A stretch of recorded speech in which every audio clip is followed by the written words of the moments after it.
Tour সেরে ফেরার পর উপহার হিসেবে মেয়ের জন্য আনা প্রিন্সেস বার্বির সেটের দামটা দেখে চোখ কপালে উঠে গেল তটিনীর।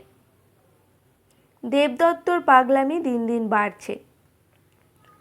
ছোট্ট মেয়ের জন্য এত দামি পুতুলের কোনো দরকার ছিল? তার ওপর বিশাল বড় একটা ডলস হাউস কিনে এনেছে। মেয়ে নাকি মাকে লুকিয়ে বাবার কাছে আবদার করেছিল। তটিনী লক্ষ্য করে দেখেছে দিন দিন ঢেউয়ের আবদার বেড়েই চলেছে। কোনো মানে হয় ফালতু এতগুলো টাকা খরচ করার? আর মাত্র কয়েক হাজার দিলেই তো তটিনীর পছন্দের মডেলের ফ্রিজটা বাড়িতে এসে যেত। কিন্তু বাবুর সেদিকে খেয়াল থাকলে তো তটিনীকে তার পছন্দ অপছন্দ নিয়ে দেবদত্ত ভাবতে যাবেই বা কেন? ভেতরে ভেতরে রাগে ফুঁসতে লাগলো সে। কিন্তু রাগটা দেখাবে কাকে? যাকে দেখানোর কথা সে তো কোনো মতে লাগেজ নামিয়েই অফিসের পথে দৌড়েছে। কি যেন একটা ইম্পর্টেন্ট মিটিং আছে। সব তটিনীর জানা আছে। পালিয়ে বাঁচার কৌশল। ফিরুক একবার বাড়ি। আজ ঢেউ ঢেউয়ে তটিনীর বেসামাল করে দেবে দেবদত্তর বালুতট। ইতিমধ্যে ঢেউ এসে পড়েছে। মাম্মার হাতে ধরা প্রিন্সেস বার্বিটা দেখে সে মহা খুশি। মিষ্টি হেসে বলল, পাপ্পা এনেছে না মাম্মা? আমি বলে দিয়েছিলুম মৌমিতার এরকম একটা বার্বি সেট আছে। ওর ড্যাডি গত সপ্তাহে এনে দিয়েছে। কিন্তু আমার বার্বিটা বেস্ট। পিঙ্ক ড্রেসে পুরো রিয়েল প্রিন্সেস, তাই না মাম্মা? জানো মাম্মা, স্কুলের কারুর কাছে এত বড় ডলস হাউস নেই। এটা দেখলে না মৌমিতা একদম চমকে যাবে। নির্ঘাত পাপার কাছে আবদার করতে বসবে। উত্তরে কিছু বলার আগেই তটিনীদের ফ্ল্যাটের কলিং বেল বেজে উঠল। বিকেলের কাজ সারতে লাজবন্তী এসে পড়েছে। সঙ্গে 5 বছরের ছোট্ট মেয়ে হেমন্তী। মেয়েটাকে দেখে অজান্তেই মুখ কুঁচকে গেল তটিনীর। বড্ড আদেখলা টাইপের মেয়ে। এসে থেকে যাওয়া অবধি ঢেউয়ের জিনিসপত্রের দিকে ড্যাব ডেবিয়ে চেয়ে থাকে। আর তাদের ঢেউটাও হয়েছে তেমনি বোকা। নিজের সব দামি দামি খেলনাগুলো হেমন্তীকে দেখানোর কি দরকার? ও কি অত দামি দামি খেলনার ব্যবহার জানে? কোনো দিন চোখে দেখেছে ওসব? থাকে তো একটা ঝুপড়িতে। ফুটপাতের পুতুল টুটুল নিয়ে খেলে হয়তো। সে নিজেই তো ঢেউয়ের ভাঙাচোরা খেলনাগুলো হৈমন্তীর নাম করে লাজবন্দিকে দিয়ে দেয়। ওসব আবর্জনা ফেলাও তো কম ঝক্কির কাজ নয়। তার চেয়ে লাজবন্দিকে গছিয়ে দেওয়া সোজা। উদারতা দেখানোও হলো, ফেলার ঝামেলাও নিতে হলো না। কত সুবিধে। তবে তটিনী বহুবার বলেছে অত ছোট মেয়েকে নিয়ে কাজে না আসতে। কিন্তু লাজবন্তী শুনলে তো? অত ছোট মেয়েকে একা ঝুপড়িতে রেখে কাজে আসা সম্ভব নয়। মুখের ওপর স্পষ্ট শুনিয়ে দেয়। বিরক্তি তটিনী দেখল ঢেউ হেসে হেসে বারবিটা দেখাচ্ছে, আর হৈমন্তী মুখে আঙুল পুড়ে ড্যাবড্যাবে চোখে সেদিকে তাকিয়ে আছে। মনে হচ্ছে চোখ দিয়েই দামি পুতুলটা গিলে নেবে। সবে যে শাসন করতে যাবে এমন সময় কলিং বেলটা শব্দ করে বেজে উঠল। বিরক্তি লাগলো। এই ভরা বিকেলে কাজকর্ম ছেড়ে কারা আবার আতিথেয়তা সারতে এলো?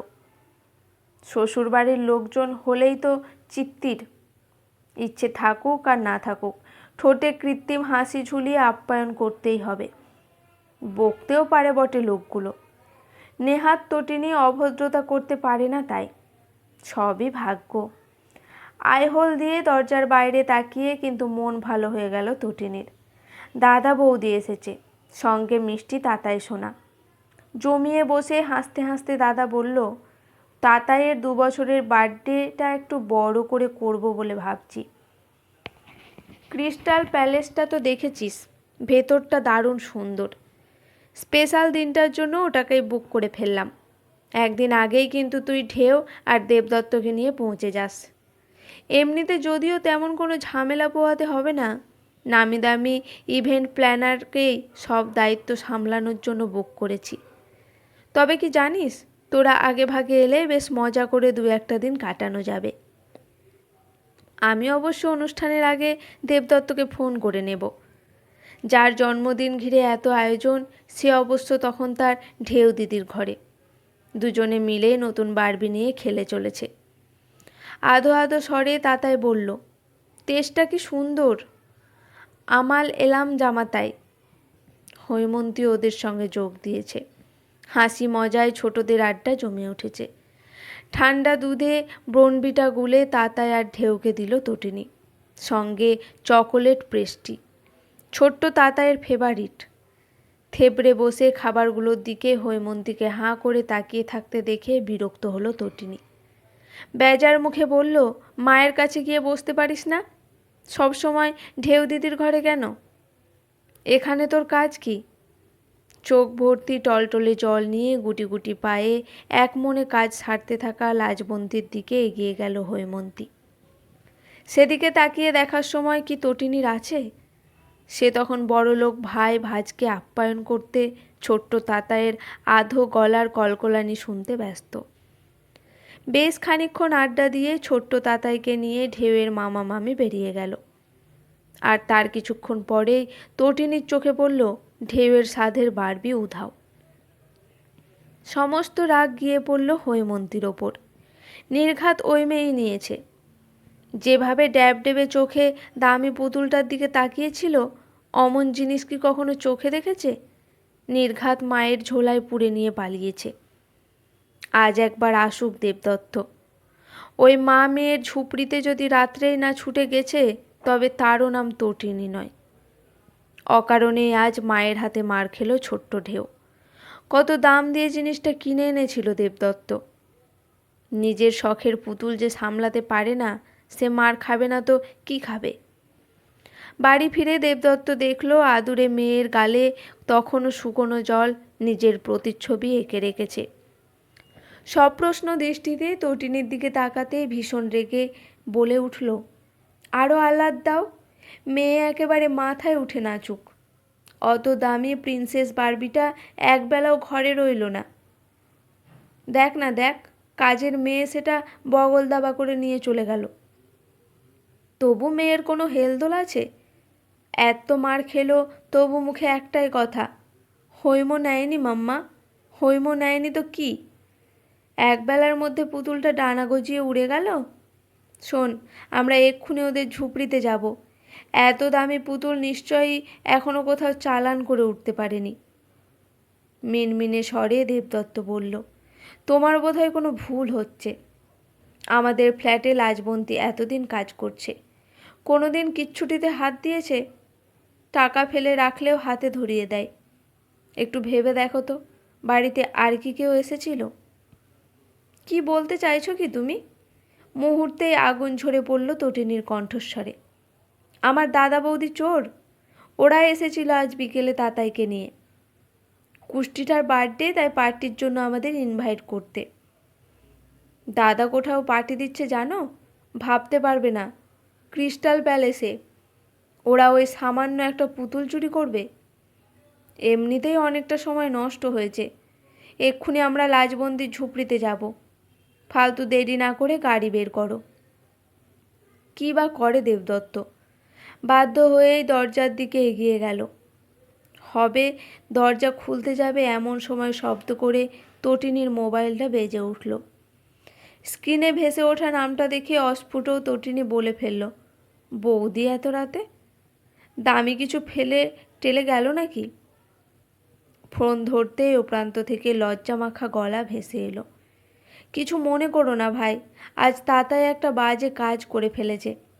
না বলে আপন খেয়ালে ঢেউয়ের নতুন বারবিটা আমার ব্যাগে ঢুকিয়ে দিয়েছে। খুব পছন্দ হয়েছিল বোধহয়। ব্যাগ খুলে দেখে তো আমরা দুজনেই অবাক। সঙ্গে সঙ্গে তোমাকে ফোন করেছি। তাতাইকে আমরা ভীষণ বকেছি। সে কেবল একটা কথাই বলে চলেছে, আমাল ওরকম তেস্তায় মাম্মা।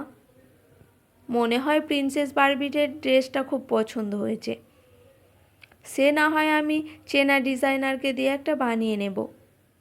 অস্ফুট তটিনী বলে ফেলল, তাতাই বারবিটা নিয়ে গেছে।